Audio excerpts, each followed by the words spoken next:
La historia de los 7 pecados capitales tiene sus raíces en la Biblia, aunque el concepto tal como lo conocemos fue desarrollado más tarde por teólogos cristianos. Estos pecados representan los vicios más graves que pueden alejar al ser humano de Dios y de una vida de santidad. Aunque la Biblia no los enumera como una lista explícita, podemos encontrar sus enseñanzas a lo largo de las Escrituras, advirtiendo sobre los peligros de caer en estas faltas. En este video, exploraremos cada uno de los 7 pecados capitales a través de la lente bíblica, entendiendo su significado y las consecuencias que traen. Los 7 pecados capitales son conocidos como la soberbia, la avaricia, la lujuria, la envidia, la gula, la ira y la pereza. Estos pecados son considerados capitales porque son la fuente o cabeza de otros pecados, es decir, son raíces de los cuales brotan otros males. El concepto de los pecados capitales fue popularizado por los monjes del desierto y más tarde por el Papa Gregorio y en el siglo VI, pero cada uno de estos pecados tiene una base en la Biblia. 1. La soberbia. El primer pecado capital es la soberbia, considerado el peor de los 7 porque fue el que llevó a Lucifer, el ángel más hermoso, a rebelarse contra Dios. La soberbia es el exceso de confianza en uno mismo, el deseo de ser superior a los demás e incluso, en algunos casos, igualarse a Dios. Este pecado aparece claramente en la historia de Lucifer, quien fue arrojado del cielo por su orgullo. Isaías 14, 12-15 relata cómo Lucifer, el hijo de la aurora, fue expulsado del cielo por querer ser como Dios. En Proverbios 16-18, se nos advierte que el orgullo precede a la destrucción, la altivez de espíritu, a la caída. A lo largo de la Biblia, la soberbia es condenada porque nos separa de Dios. Nos hace creer que somos autosuficientes, olvidando que toda nuestra fortaleza y dones provienen de Él. 2. La avaricia. La avaricia, o codicia, es el deseo desmedido por obtener bienes materiales, sin importar el costo o las consecuencias. La Biblia habla en contra de este pecado en numerosas ocasiones, ya que la avaricia hace que las personas pongan su confianza en las riquezas en lugar de en Dios. En 1 Timoteo 6:10, se nos dice, el amor al dinero es la raíz de todos los males. No es el dinero en sí lo que es malo, sino el amor desmedido hacia él, que lleva a las personas a cometer actos injustos y deshonestos. Una historia bíblica que ilustra la avaricia es la de Judas Iscariote, quien traicionó a Jesús por 30 piezas de plata, un precio bajo comparado con la gravedad de su traición. Judas es un claro ejemplo de cómo la avaricia puede corromper el alma y llevar a la perdición. 3. La lujuria. La lujuria es el deseo desordenado e incontrolado por el placer sexual.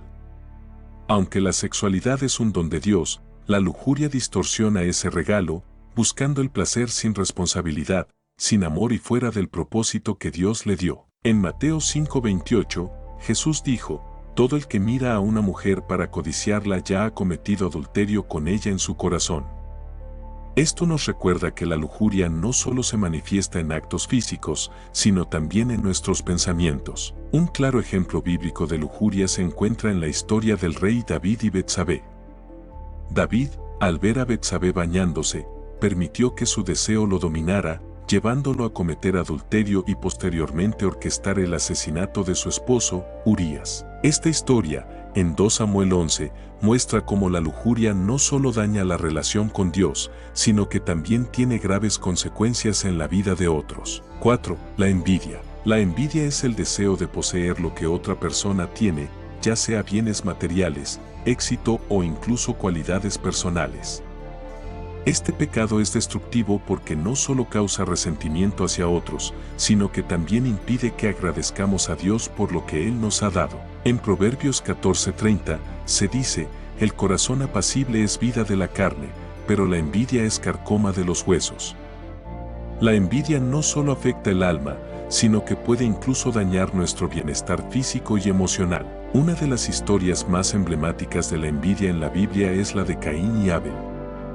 En Génesis 4, Caín mata a su hermano Abel por envidia, después de que Dios aceptara la ofrenda de Abel y no la suya.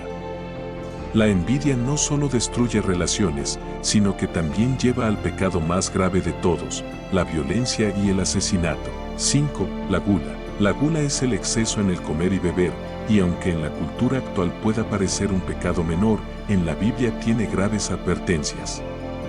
La gula no solo es el consumo excesivo de alimentos, sino cualquier tipo de indulgencia que se convierte en un ídolo, apartándonos de la templanza y la moderación que Dios nos pide. En Filipenses 3:19, Pablo habla de aquellos cuyo Dios es su vientre, refiriéndose a personas dominadas por sus deseos carnales, en lugar de ser guiados por el Espíritu Santo. Un ejemplo claro de este pecado se ve en la historia de Esaú y Jacob. Esaú vendió su primogenitura, algo sagrado y espiritual, por un simple plato de lentejas. Este relato, en Génesis 25, 29-34, muestra cómo el deseo desmedido por satisfacer el apetito físico puede llevar a tomar decisiones que nos apartan del plan de Dios. 6. La ira. La ira es un sentimiento de enfado descontrolado que lleva a pensamientos o acciones destructivas. Si bien la ira puede tener un propósito justo cuando está alineada con la justicia de Dios, la ira pecaminosa es aquella que se alimenta del rencor y el deseo de venganza. En Efesios 4, 26-27, Pablo dice, airaos, pero no pequéis, no se ponga el sol sobre vuestro enojo, ni deis lugar al diablo. Aquí, se nos advierte que debemos controlar nuestra ira, para que no nos lleve a pecar. Un ejemplo bíblico de ira descontrolada se encuentra en la vida de Moisés. En Números 20, 10-11, Moisés, enfadado con el pueblo de Israel por su continua falta de fe, golpeó la roca para sacar agua, desobedeciendo la orden de Dios de hablarle a la roca. Por este acto de ira, Moisés no pudo entrar en la tierra prometida. 7. La pereza. La pereza es el rechazo a realizar el trabajo que nos corresponde, ya sea en el ámbito físico, espiritual o moral. Este pecado nos lleva a la negligencia, la falta de acción y a descuidar nuestras responsabilidades. En Proverbios 6, 6-11, se nos invita a observar la diligencia de las hormigas como ejemplo de trabajo y perseverancia, mientras que el perezoso es descrito como alguien que sufre las consecuencias de su inacción. En la parábola de los talentos, en Mateo 25, 14-30, Jesús condena al siervo perezoso que, por temor y flojera, escondió el talento que su amo le había confiado en lugar de usarlo para generar más frutos. Esto demuestra que la pereza no solo nos afecta a nosotros mismos, sino que también nos impide cumplir el propósito que Dios tiene para nuestra vida. Los 7 pecados capitales son advertencias poderosas sobre cómo nuestras inclinaciones naturales pueden alejarnos de Dios si no las controlamos. Cada uno de estos pecados es un desafío que todos enfrentamos en nuestra vida diaria, y es a través de la gracia de Dios y la práctica de las virtudes que podemos vencerlos. La Biblia nos llama a la humildad frente a la soberbia, la generosidad frente a la avaricia, la pureza frente a la lujuria, la gratitud frente a la envidia, la templanza frente a la gula, la paz frente a la ira y el esfuerzo frente a la pereza. Es un camino hacia la santidad que, con la ayuda de Dios, todos podemos recorrer. No te pierdas más historias increíbles. Suscríbete ahora y únete a nuestra comunidad para descubrir los misterios y maravillas que transforman vidas. Da like, comparte y activa la campanita para no perderte ningún video.